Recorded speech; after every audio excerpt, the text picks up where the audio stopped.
The void was a cathedral of silence, a place without light, without breath, without mercy. Between its endless gulfs hung the bones of dying stars, their light long since swallowed by the creeping entropy that ruled all things. And there, at the heart of that black sea, burned the last sanctuary of mankind, Holy Terror. Once it had been the cradle of humanity's dream, a world that had seen gods rise and empires fall, its soil soaked in the blood of both saints and monsters. Now it was a planet of iron and faith, buried beneath 10,000 years of dust and devotion. Its sky was a prison of warships, its ground a labyrinth of shrines. Pilgrims numbered in the billions, crawling across the ash like insects toward a single light, the Golden Throne.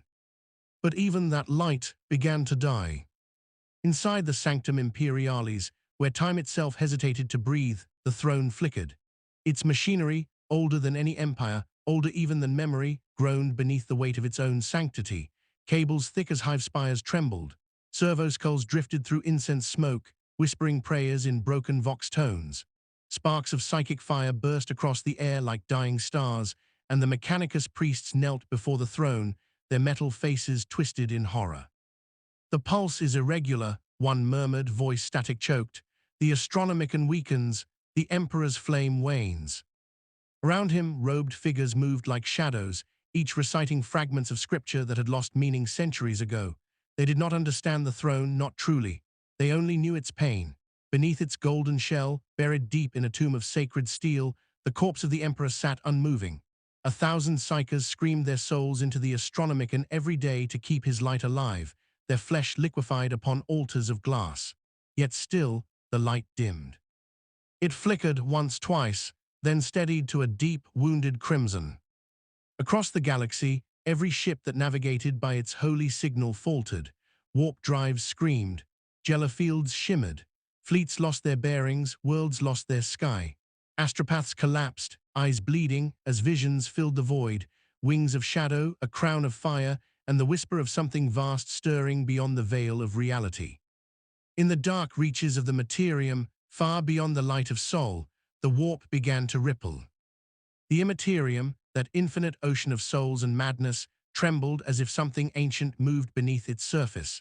It was not a demon, nor a god of chaos. It was something older, something the warp itself seemed to remember.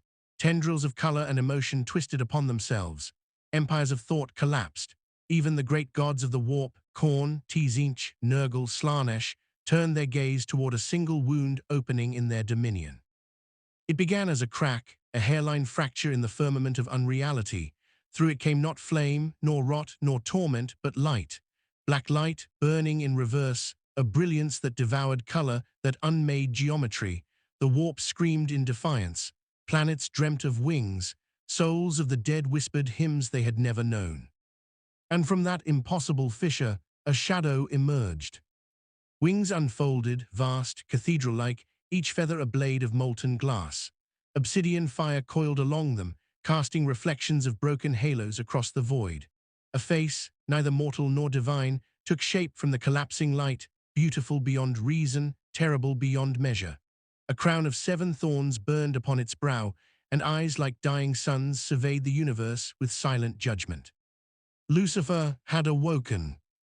He stood not in the warp nor the materium, but between, a being exiled from both heaven and hell, now gazing upon the corpse of a god who once called himself emperor. His expression held no hatred, no rebellion, only the heavy sorrow of recognition. He could feel the echo of divinity, fractured and fading, resonating across time. The emperor's flame, once the beacon that bound all humanity, now guttered like the last candle in a mausoleum. Lucifer's wings unfurled fully, stretching across realities. Stars dimmed at their edges. The warp bent, unable to comprehend a being so perfectly fallen. He was not of chaos, yet not of order. He was the wound between them, the reflection of creation's first defiance, the memory of light before the dawn. As he gazed upon Terra, his thoughts were like storms. The world below shimmered faintly in the psychic haze, a cradle of faith buried beneath its own decay. He saw its spires rise like the bones of forgotten titans, its oceans long since turned to poison, its cities pulsing with endless worship. He felt the desperate prayers of 1,000,000,000 souls calling to a God who no longer heard them. And beneath all that, he sensed something else, a silence so vast it echoed louder than any scream. The Emperor's mind was gone, drifting somewhere beyond the reach of the warp, his essence scattered through the Astronomicon like ashes cast into a storm. But his throne still burned, half alive, half dead, powered by the agony of the living. To Lucifer, it was not a beacon of light, it was a cage.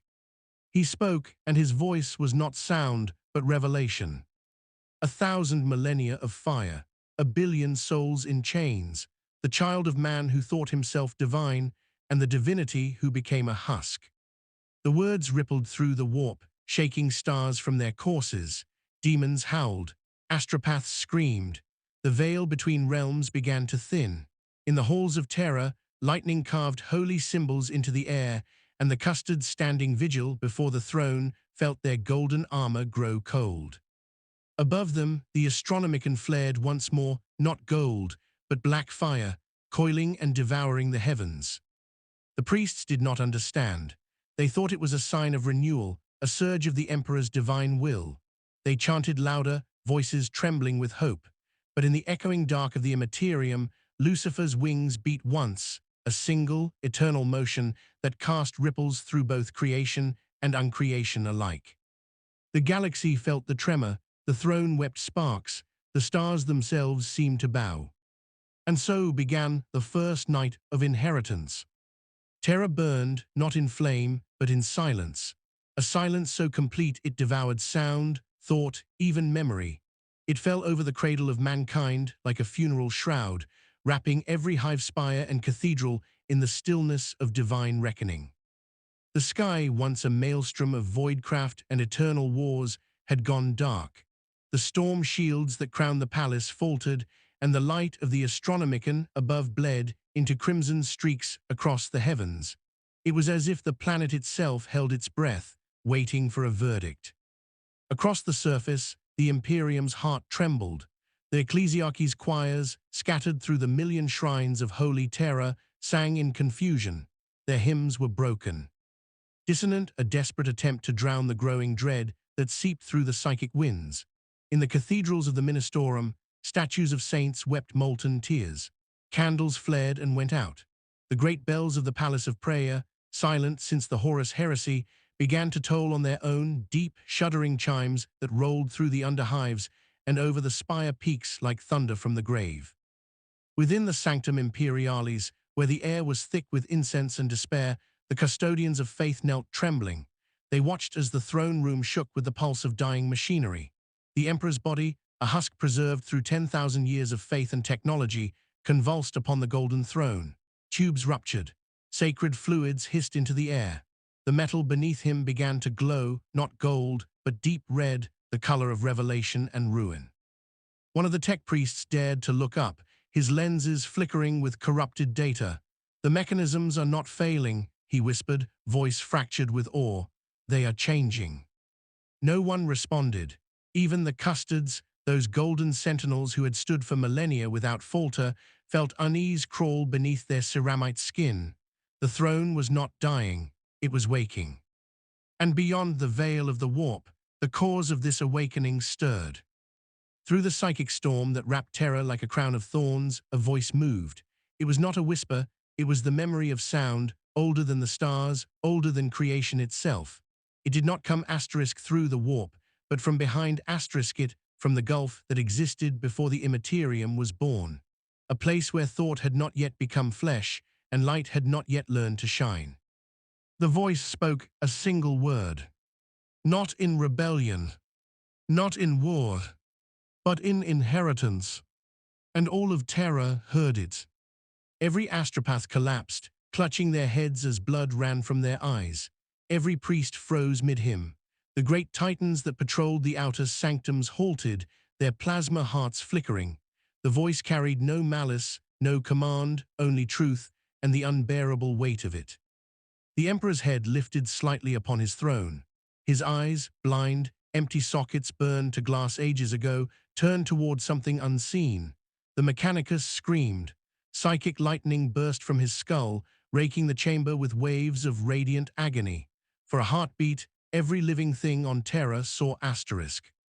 They saw a figure of black light descending through the cosmos, wings vast enough to eclipse worlds, eyes burning with sorrow and splendor.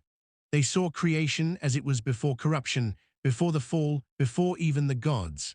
And then they saw him, Lucifer, the light-bearer, the first of all divine will.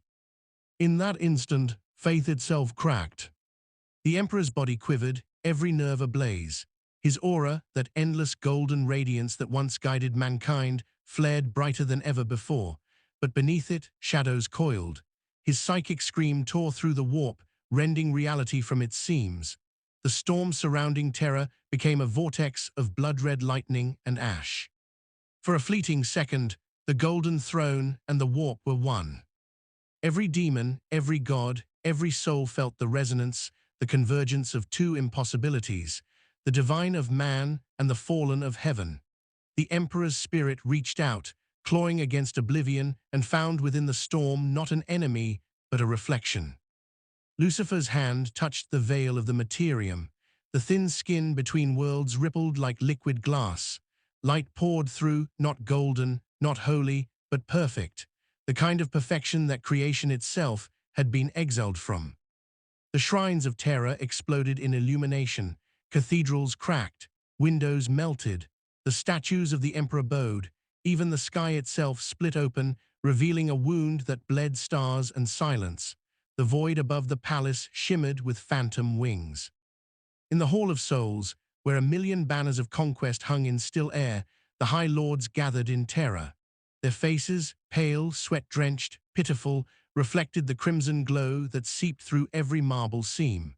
The Lord Commander of the Imperium fell to his knees, whispering, "He returns to judge us." But it was not judgment that approached, it was inheritance fulfilled. In the warp, Lucifer looked upon the Emperor's trembling soul, the last flicker of a god who had dared to ascend, and spoke without words. "You have carried their light for 10,000 years, brother. Let it rest now. I will bear it henceforth." And the Emperor, bound by the machinery of divinity, could not answer. His will struggled against the inevitable, but his flame was fading. The Golden Throne crackled and moaned, the air around it thick with ionized tears. Lightning struck the spires of Terra. Entire sectors went dark. In the Basilica of St. Drusus, icons bled oil and blood in equal measure. The black ships above the planet lost control, their holds bursting open as thousands of psychers screamed into the void. The Emperor's final light flared once, a sun swallowing itself, then silence again. Only the slow, dreadful hum of the throne remained. And in that silence, within the dying heart of mankind, something vast and unseen began to move, like a shadow uncoiling after 1,000 lifetimes. The angels of old had been forgotten. Heaven had been replaced by steel and doctrine. But now, at the end of all prayers, one truth became undeniable. The Imperium's God was no longer alone. From the wound in the warp, wings of black fire spread across the heavens, and Terra, world of faith and ruin, prepared to kneel once more. The silence of judgment had begun. The warp screamed as he entered it. Not in the way it screamed for mortals, whose souls were devoured like sparks upon contact, but in a deeper, older cry, one of recognition. The Immaterium twisted around Lucifer's arrival, folding into impossible geometries, bending its own laws in reverence and terror. Colors that never existed tore through one another. Rivers of thought reversed their flow. The void itself recoiled from the truth of him. Lucifer descended, not falling, but unfurling. His form was both infinite and intimate, vast enough to cast a shadow across eternity, yet defined in every motion, every feather of his wings that gleamed like shards of night turned molten. His radiance was not of light, but of contradiction, a brilliance that blinded angels and enlightened demons alike. He was beauty and ruin entwined, a hymn of the first dawn corrupted by memory. Behind him came the seraphim. Once they had been his kin, creatures born of the first music, shaped by the architect's breath. Now they followed in silence, their wings heavy with grief. Each was bound in chains forged from their own halos, the remnants of their glory warped into instruments of repentance. Their faces shone like fractured mirrors, reflecting all that they once were and could never be again. They sang as they fell, a dirge of creation, haunting and hollow, echoing through the warp like the tolling of bells in a dead cathedral. Sanctum non est amplius. There is no sanctum left. The warp's currents broke against Lucifer's presence. The gods of chaos stirred uneasily, sensing an intrusion they could neither consume nor command. Khorne's forges went cold, his rivers of blood froze in silence. Tzeentch's labyrinths unraveled, his thousand faces watching, calculating, and failing to comprehend. Even Nurgle's garden wilted, the air thick with decay that felt fearful. Only Slaanesh dared whisper, a tremor through the fabric of pleasure and pain. "You return, morning star," it cooed, voice a symphony of sighs. "You burned once for pride, what do you burn for now?" Lucifer's wings stirred once, and 1,000 demons vanished, their essence turned to ash and song. His gaze was neither wrathful nor kind. It was knowing. "I burn for balance." His thought resonated, not spoken, not transmitted, but simply known asterisk. For the order before creation was divided. He moved, each step was a ripple through eternity. The warp storms parted before him, forming a corridor of stillness, a wound of light through the heart of madness. Beneath him, the screaming tides of broken souls went silent, gazing upward as if remembering the sky. The seraphim followed, their lament trailing him like incense. Some faltered, their forms disintegrating into dust and song, unable to survive the paradox of his descent. Others endured, their chains glowing white-hot, their pain becoming prayer. Together they crossed the unmaking sea. Then, through the final veil, he saw the materium. The barrier between realities shimmered like a mirror of mercury, cracking under the weight of his approach. Through it, he glimpsed the galaxy of man, a realm of war and worship, of ambition and ruin, billions of worlds wrapped in iron, ruled by faith in a god who no longer breathed. He saw the fleets drifting through the void, their prows carved with symbols of devotion to the emperor. He saw the corpse upon the golden throne, burning out its last spark in a cage of sacred machines. A flicker of sorrow passed across his perfect face. "So this is what the children have built in our absence," asterisk he thought. "A kingdom of fire in the image of their fear." His wings stretched, blotting out the false stars of the warp. The shards of broken light gathered around him, forming a halo of burning shadow. With one final glance into the storm behind him, the dying echo of chaos, he descended. The veil shattered. Reality screamed as the two realms collided. The materium rippled like a pond struck by thunder. Ships fell from the sky, worlds convulsed beneath psychic shockwaves, and the Astronomicon flared brighter than a nova. For the first time in 10,000 years, its light was not gold, but silver-black, cold, beautiful, and terrible. Every living psyker in the galaxy convulsed. Minds bled into one another. Empaths became blind, prophets became mad. In the heart of terror, within the echoing sanctum of the throne room, the custards fell to their knees, their armor rattling as if struck by invisible rain. "Something comes," one whispered, "not demon, not god." Through the shattered sky above the Palace of Terror, the light appeared, a rift of pure luminescence stretching from horizon to horizon. Out of it poured shapes like angels and storms, wings like sails of nebulae, and at their center, the great being himself. Lucifer entered reality as a storm of form and meaning, his body crystallizing from light into flesh, his shadow stretching from orbit to the marble floor of the throne hall. The air burned where he passed, yet it was not destruction, it was transformation. The walls shimmered, the ancient stone of terror's sanctum shifting to accommodate a truth too vast for human eyes. He descended the last span of the breach in silence, his eyes fixed upon the golden throne. Around him, the seraphim landed one by one, their wings folding like dying stars, their chains clattering against the marble. They knelt, not to him, but to the memory of light they had lost. Their voices rose again, this time not in lament, but in reverence, a single, unified tone that resonated through the bones of the world. "Lux in tenebris," light in darkness. Lucifer looked upon the dying emperor. The two auras met, gold and black, creation and memory, and for a moment, the universe held its breath. Every world beneath the Imperium felt it, that invisible weight pressing upon their souls, a divine recognition that transcended words or will. On every battlefield, soldiers dropped their weapons. On every shrine whirled, candles flared to life on their own. On every hive, the forgotten poor lifted their eyes to a sky that burned with wings. It was not faith, it was remembrance. The cosmos shuddered. The veil between godhood and damnation had torn. And from that wound, the first angel of creation had arrived. It was not wind or lightning, but something greater, a total rewriting of the air itself. Every molecule on Terra trembled as if caught between creation and unmaking. The sky had become a burning wound, its clouds glowing with molten light. From the heavens descended a rain of ash and light, black feathers that dissolved into fire before touching the ground. Inside the Sanctum Imperialis, the walls of the throne room shook as if struck by the heartbeat of a god. The custards, those golden giants of unwavering will, felt fear for the first time in 10,000 years. The radiant storm poured through the fissures in the sky, washing over them like a tide of unmaking. Their auramite armor cracked, melting into glass. Their banners of victory ignited, curling into symbols of mourning. The eldest among them, Shield Captain Ammon Vass, dropped to one knee. "Throne of Terror," he murmured through the thunder, "we are unworthy of what comes." None of his brothers answered. They could not.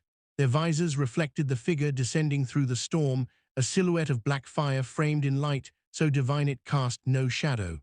Lucifer's wings unfurled, their span vast enough to blot out the sigils carved into the chamber's vaults. His steps were soundless, yet each one shook the foundation of the palace. And then the golden throne, the eternal machine of godhood, screamed. It began as a vibration deep within the sanctified circuitry, then grew into a symphony of pain and revelation.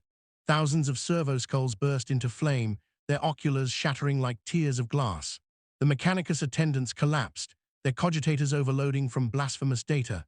The Emperor's body, still seated, still bound by the roots of his own divinity, convulsed. Bolts of psychic lightning tore through his withered flesh, illuminating the chamber in bursts of burning truth. Lucifer stopped before him. For a heartbeat, time was still. Two sons of creation faced each other, one dying, one reborn. The Emperor's golden aura flickered, struggling to maintain its sovereignty.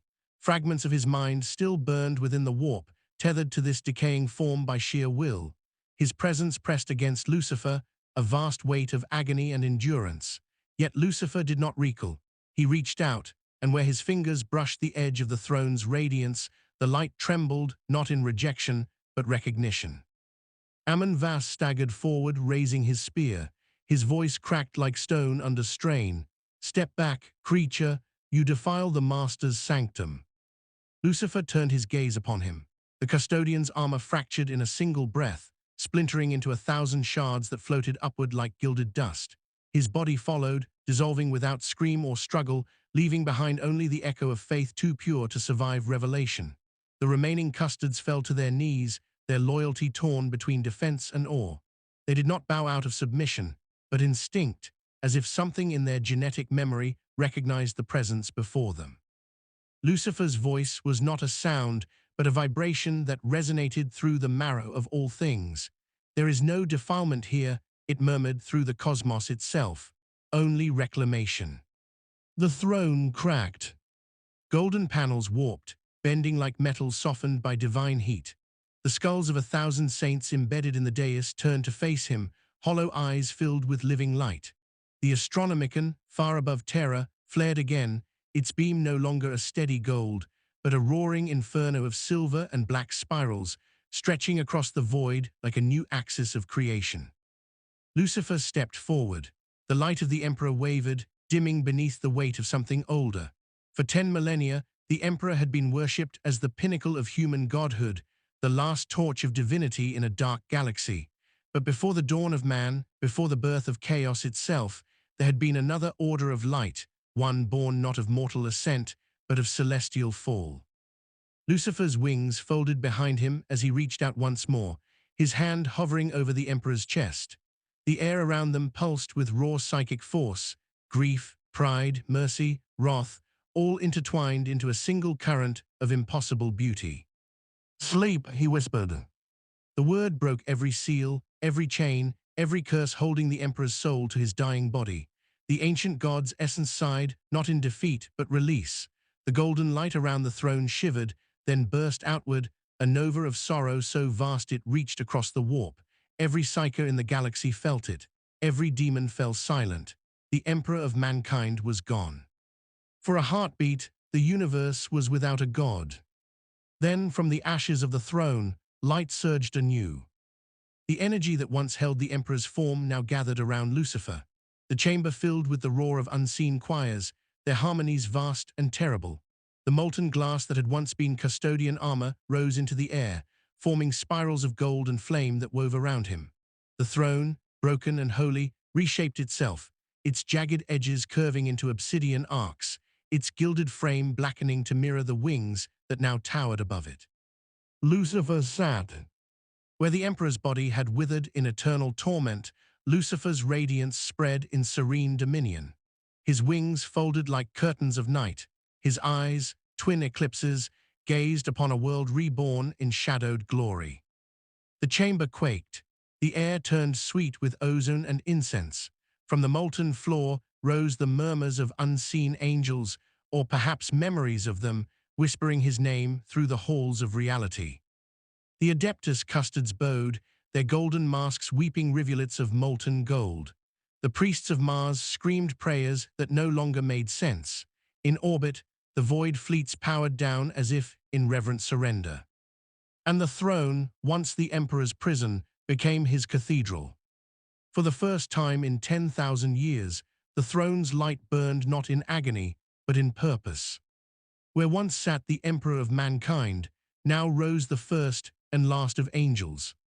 Lucifer, the Lightbringer, the Reclaimer, had taken the throne. Section V, the new Imperium of Shadow and Flame. Expanded to tilde 950 words. The warp fell silent. It was not the quiet of peace, nor the calm that follows battle. It was the silence that exists before creation, a void so absolute that even the gods dared not breathe. The four great powers of chaos, beings older than memory and born from the sins of mankind, felt it first. The infinite courts of Khorne froze mid-battle. The forges of Tzeentch's labyrinth flickered into stillness. Nurgle's garden, usually humming with the laughter of rot and renewal, turned grey and motionless. And in the shimmering palaces of excess, even Slaanesh lowered its eyes, struck dumb by reverence and fear. For at the heart of all things, where the materium and immaterium intertwined like the veins of a dying god, a new pulse began to beat. Lucifer sat upon the golden throne, though now it was no longer gold. The throne had transfigured beneath him, reshaping into a structure of black glass and burning silver veins, alive with streams of holy fire that pulsed like blood. The air in the sanctum was thick with the fragrance of ozone and myrrh, of sanctity and storm.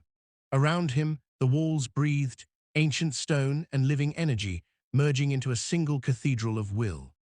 The warp storms that had raged around Terra for millennia began to fold inward, collapsing into silence.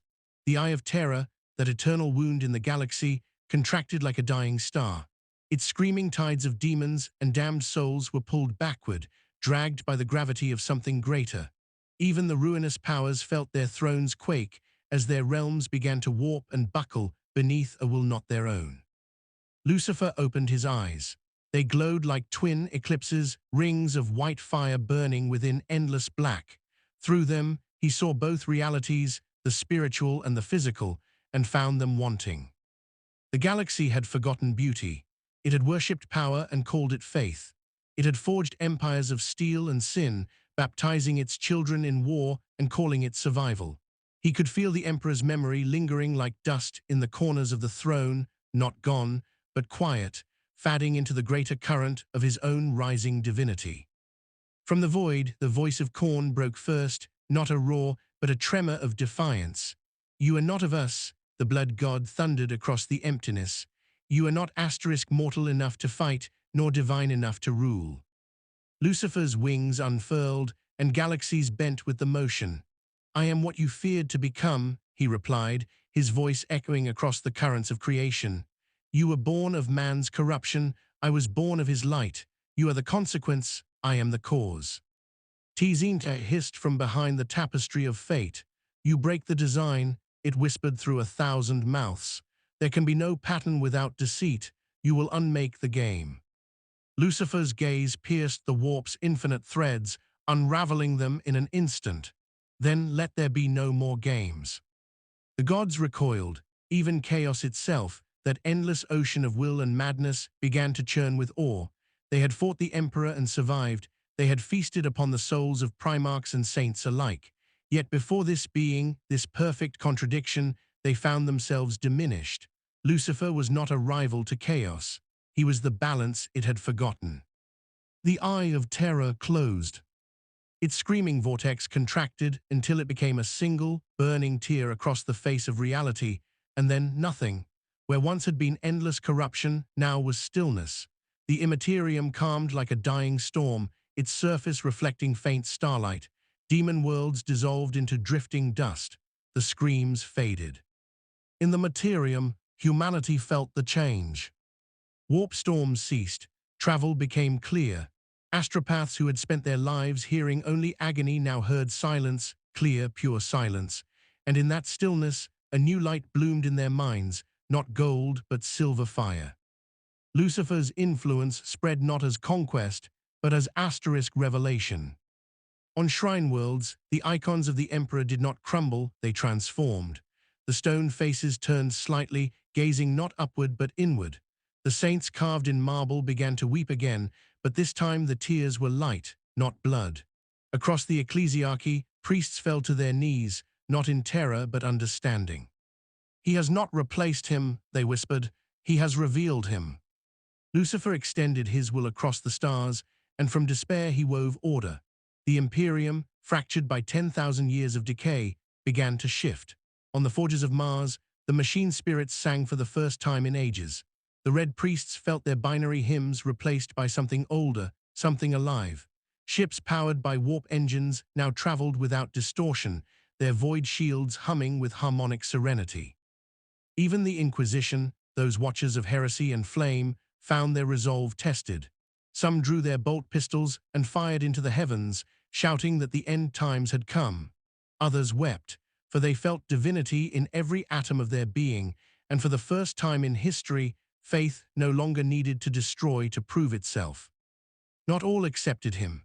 Across the stars, 1,000,000 rebellions ignited, warlords claiming the old god's return, demons howling in rebellion, Astartes chapters tearing themselves apart between loyalty and revelation. But Lucifer did not wage war. He did not conquer. He simply was asterisk. The light of the new Imperium was not the Emperor's blinding gold, but a cold, silver flame that burned without consuming. It illuminated everything, sin and virtue alike, and in its truth, there was no refuge for hypocrisy. On Terra, the throne pulsed with the rhythm of eternity. Lucifer raised his hand, and the twin suns of the Astronomicon flared in perfect balance, black and white, day and night, heaven and hell intertwined. He looked across the galaxy and whispered a final decree that echoed through both worlds. Let there be order born of understanding. Let despair be a shadow, not a ruler. Let mankind remember the light it once carried. And as his words rolled across reality, the cosmos changed. The warp was no longer the sea of torment it once was. It became a mirror, reflecting the will of those who walked within it. Demons faded into myths. Dreams began to heal. The galaxy, scarred and ancient, drew its first quiet breath in 10,000 years. Lucifer had not destroyed chaos, he had silenced it. And in that silence, he built something neither pure nor damned, the asterisk new Imperium asterisk, born from ruin, governed not by fear, but by the uneasy grace of understanding. The galaxy trembled under its own peace. For the first time since the stars themselves had names, there was no war, only waiting, and the whisper of wings too vast for mortal eyes to see. The galaxy no longer screamed, it breathed. Across the void, worlds that had long forgotten dawn found themselves bathed in strange new light, not the gold of sanctity, nor the red glare of war, but something softer, deeper. It shimmered like starlight on oil, a hue beyond mortal color, born from the mingling of hope and despair. Humanity awoke beneath black banners edged in silver flame, each embroidered with a single sigil, a wing entwined with a serpent, both crowned by a tear of light. The symbol was neither holy nor profane. It simply was the mark of the first angel enthroned. Terror, that eternal tomb of empires, changed first. The skies above the cradle of mankind bled from grey to violet. The ruins of cathedrals were rebuilt not by slaves or servitors, but by light itself. Pillars rose like blooming glass, etched with runes that pulsed to the rhythm of a heartbeat vast enough to shake continents. The old statues of the emperor remained, their faces unbroken, yet their eyes now glowed with living fire, reflecting the image of another seated where he once withered. Lucifer's throne was neither corpse nor machine now. It was alive, a fusion of divine will and psychic lattice, bound by the whispers of the warp and the breath of the materium. Rivers of argent energy flowed from beneath it, weaving through Terra's crust like veins of molten silver. Each pulse carried a resonance that healed or remade, depending on the heart that received it. The Adeptus Custards, or what remained of them, stood at the foot of this throne, their armor no longer gold but translucent, like crystal forged from sunlight. They were no longer guardians of a dying god, but stewards of a living paradox. Where once their silence was duty, now it was reverence. Lucifer watched them and all mankind with eyes that saw everything. He did not speak often, but when he did, the words did not echo through the air. They bloomed directly within the mind, heavy as revelation and gentle as sleep. You sought perfection through obedience, his voice intoned across the Astronomicon. Now you shall find peace through understanding. The new imperium spread like quiet fire. No crusades were declared, no legions marched in conquest. Yet across 100,000 worlds, people knelt, not in fear, but in awakening. Priests tore their own vestments, declaring that the God-Emperor had not been replaced, but fulfilled.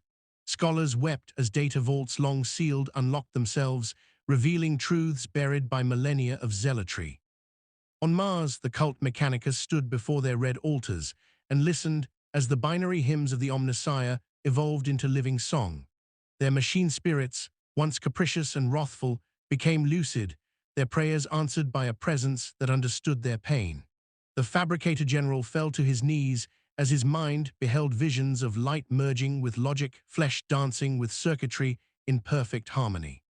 But not all was saved. For as light spreads, so too must shadow follow. In the far reaches of the segmentum obscurus, entire fleets vanished into silence, unable or unwilling to face the new dawn. Demon worlds, stripped of their infernal rulers, withered into barren rock. The remnants of chaos that survived burrowed deep into the warp, whispering of vengeance. Even now, in that dim and shifting sea, something stirred, the faint pulse of rebellion, the echo of those who refused to kneel.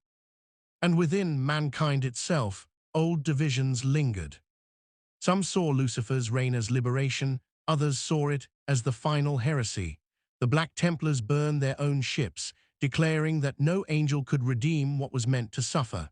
The Sisters of Battle turned their hymns inward, seeking penance in solitude, and the Inquisition fractured, some embracing the new truth, others vowing to end it. But Lucifer did not strike them down. He watched, he listened. He allowed their doubt to breathe as a God who understood the necessity of imperfection.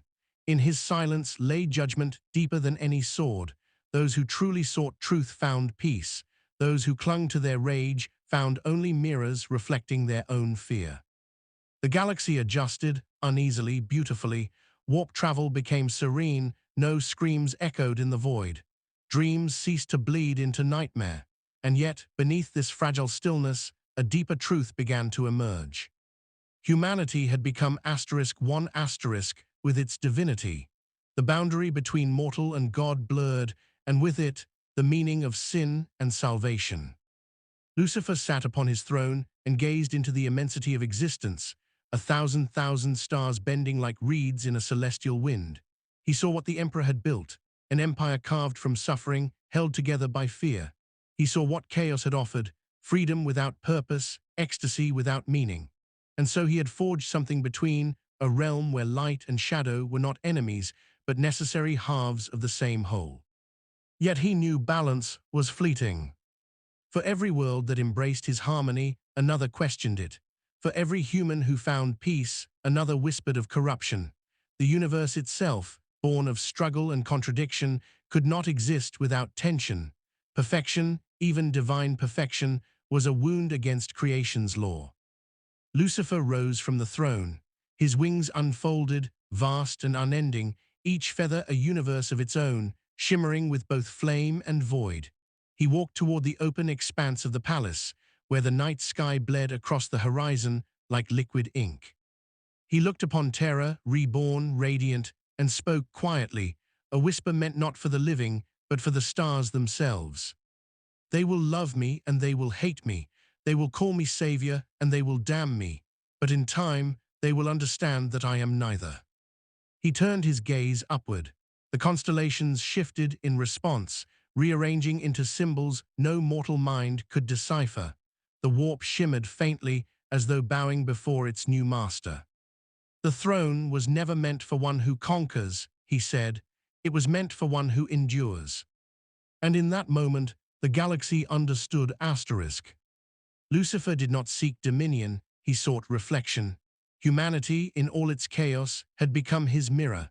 The throne was both cradle and crucible, and upon it sat not a god of light or dark, but a being who had finally unified both. Salvation and damnation had become the same throne. And in the stillness that followed between heartbeats, between realities, the universe held its breath. Then softly, like dawn breaking across eternity, the first new prayer rose. Ave Lucifer, light of the forgotten, guardian of the flame, keeper of the human soul. And the stars, ancient and infinite, whispered back in kind.